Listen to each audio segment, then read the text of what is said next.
Two men in the year 1092 stood on the ramparts of a medieval castle, the Eagle's Nest, perched high upon the crags of the Persian mountains.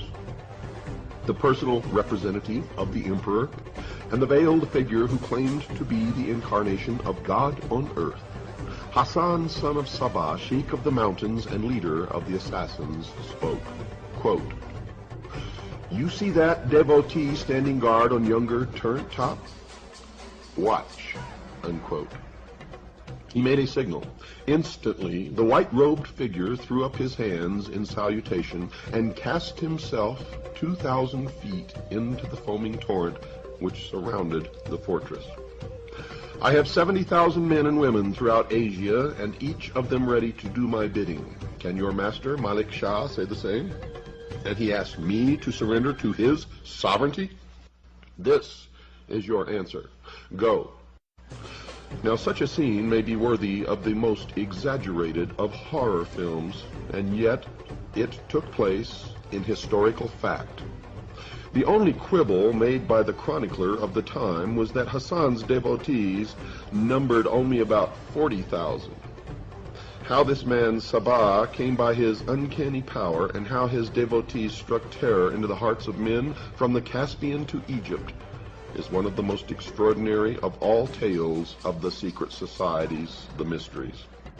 Today, the sect of the Hashishin, or druggers, still exists in the form of the Ismailis, or Ishmaelites, whose undisputed chief, endowed by them with divine attributes, is the Aga Khan.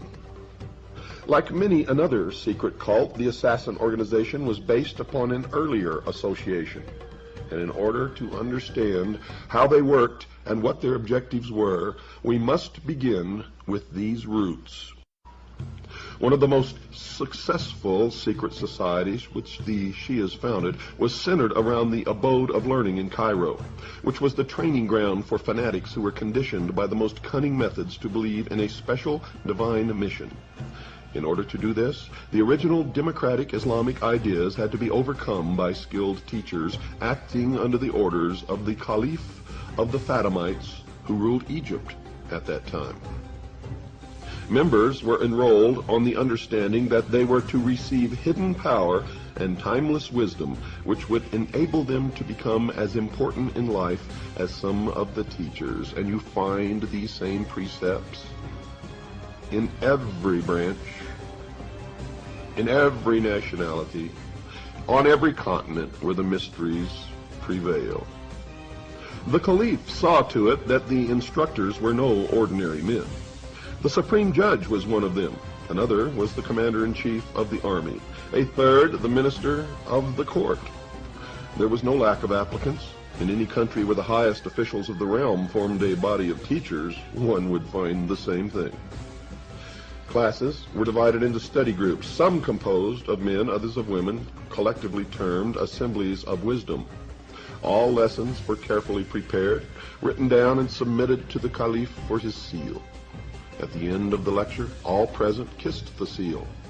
For did the Caliph not claim direct descent from Muhammad through his son-in-law Ali, and thence from Ishmael, the seventh Imam? He was the embodiment of divinity, far more than any Tibetan Lama ever was. The university, lavishly endowed and possessing the best manuscripts and scientific instruments available, received a grant of 250,000 gold pieces annually from the Caliph. Its external form was similar to the pattern of the ancient Arab universities, not much different from Oxford, but its real purpose was the complete transformation of the mind of the student. Students had to pass through 9 degrees of initiation, the same number that are claimed in the York Rite of Freemasonry. In the first, the teachers threw their pupils into a state of doubt about all conventional ideas, religious and political. They used false analogy and every other device of argument to make the aspirant believe that what he had been taught by his previous mentors was prejudiced and capable of being challenged. The effect of this, according to the Arab historian Makrizi, was to cause him to lean upon the personality of the teachers as the only possible source of the proper interpretation of facts. At the same time, the teachers hinted continually that formal knowledge was merely the cloak for hidden, inner, and powerful truth, whose secret would be imparted when the youth was ready to receive it. None ever questioned why no secret was ever put forth. This confusion technique was carried out until the student reached the stage where he was prepared to swear a vow of blind allegiance to one or other of his teachers.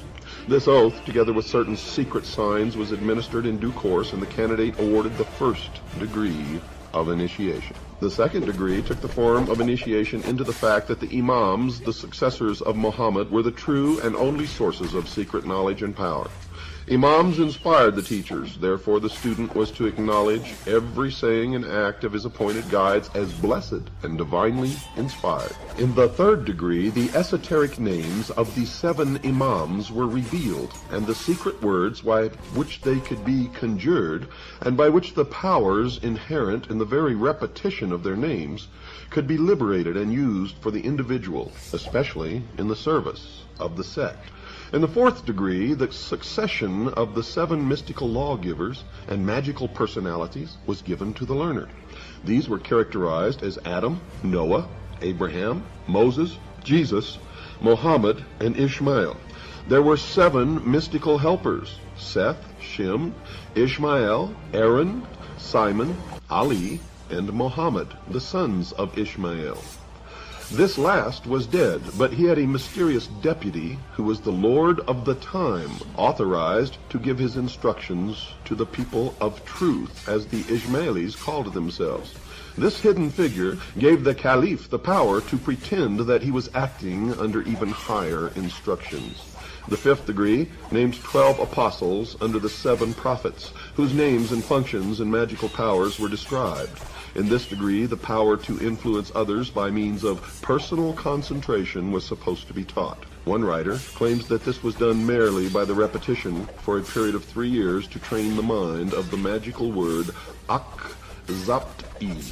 To obtain the 6th degree involved instructions in the methods of analytical and destructive argument, in which the postulant had to pass a very stiff examination. The 7th degree brought revelations of the great secret that all humanity and all creation were one, and every single thing was a part of the whole, which included the creative and destructive power, the androgynous God. But as an Ismaili, the individual could make use of the power which was ready to be awakened within him and overcome those who knew nothing of the immense potential of the rest of humanity. This power came through the aid of the mysterious power called the Lord of the Time. To qualify for the 8th degree, the aspirant had to believe that all religion, philosophy, and the like were fraudulent. All that mattered was the individual, who could attain fulfillment only through servitude to the greatest developed power, the Imam. The 9th and last degree brought the revelation of the secret that there was no such thing as belief. All that mattered was action, and the only possessor of the reasons for carrying out any action was the chief of the sect. As a secret society, the organization of the Ismailis, as outlined above, was undoubtedly powerful and seemed likely to produce a large number of devotees who would blindly obey the orders of whomever was in control of the edifice. But as with many other bodies of this kind, there were severe limitations from the point of view of effectiveness. Perhaps the phase of revolt or subversion planned by the society did not in the end get underway. Perhaps it was not intended to work by any other means than training the individual. Be that as it may, its real success extended abroad only to Baghdad in 1058, where a member gained temporary control of Baghdad and coined money in the Egyptian caliph's name. Now this sultan was slain by the Turks, who now entered the picture, and the Cairo headquarters was also threatened. By 1123, the society was closed down by the vizier Afdal. The rise of Turkish power seemed to have discouraged the expansionist Cairo sect so strongly that they almost faded out, and very little is heard of them after that date. It was left to Hassan, son of Sabah, the old man of the mountains, to perfect the system of the ailing secret society and found an organization which has endured for another 1,000 years. Who was Hassan? Well, he was the son of a Shia, Ali worshipper, in Khorasan, a most bigoted man who claimed that his ancestors were Arabs from Kufa. Now, this assumption was probably due to the fact that such a lineage bolstered up claims to religious importance then as now among Muslims. You see, the people of the neighborhood, many of them also Shias, stated very decisively that this Ali was a Persian, and so were his forebears. So it is generally thought that this is the truer version.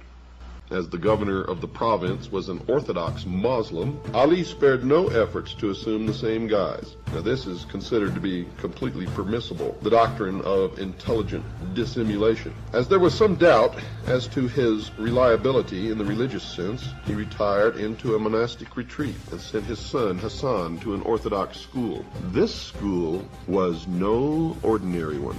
It was a circle of disciples presided over by the redoubtable Imam Muwafiq, about whom it was said that every individual who enrolled under him eventually rose to great power. It was here that Hassan met Omar Khayyam, the tentmaker, poet, and astronomer, later to be the poet laureate of Persia. Another of his schoolmates was Nizam al-Mulk, who rose from peasanthood to become prime minister. These three made a pact, according to Nizam's autobiography, whereby whichever one rose to high office first would help the others, and that tenet has survived to this day. It is how their own infiltrate all levels of society, military, and government, and then pull their brothers up into positions below them. It is the method for infiltrating and controlling large masses, populations, governments, military organizations, and society as a whole. Meanwhile, Hassan remained in obscurity, wandering through the Middle East, waiting for his chance to attain the power of which he had dreamed. Arslan, the lion, died and was succeeded by Malik Shah. Suddenly, Hassan presented himself to Nizam, demanding to be given a place at court. Delighted to fulfill his childhood vow, the vizier obtained for him a favored place and relates what transpired thus in his autobiography. Quote, I had him made a minister by my strong and extravagant recommendations. Like his father, however, he proved to be a fraud, hypocrite, and a self-seeking villain.